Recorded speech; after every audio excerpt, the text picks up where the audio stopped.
ভাই এইগুলি হরিণ কি বিক্রি করেন নাকি? জি ভাই, বিক্রি করি। কোনটা কত? এটা হলো আপনার 2000 টাকা। এগুলি কি আপনি নিজে হাতে বানাইছেন? হ্যাঁ জি, আমি নিজে হাতে বানাইছি। আপনার বাড়ি কোথায়? দেশের বাড়ি কোথায়? আমার দেশের বাড়ি শেরপুর জেলা, স্নেহাগাতি থানা। শুধু হরিণই বানান না আর অন্য কিছু বানাইতে পারেন? হ্যাঁ, আরও অনেক কিছুই বানাই। কি কি পারেন বলেন? ওই আপনার কাঠের মাঝে? হ্যাঁ, কাঠের নৌকা, কাঠের হরিণ, কাঠের বাঘ, কাঠের হাতি, তারপর আপনার কাঠের গরু গাড়ি, এমনি অনেক কিছুই বানাই। ফুলের টব। তাহলে এটা বলেন কয় টাকা দিতে হবে আপনাকে?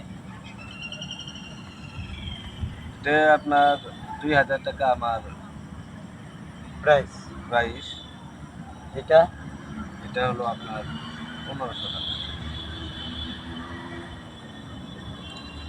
তো আজকে একটা নিজের হাতের বানানো একজন মিস্ত্রি শেরপুর জেলা থেকে জনাব মোহাম্মদ শফিকুল ইসলাম কাঠমিস্ত্রি।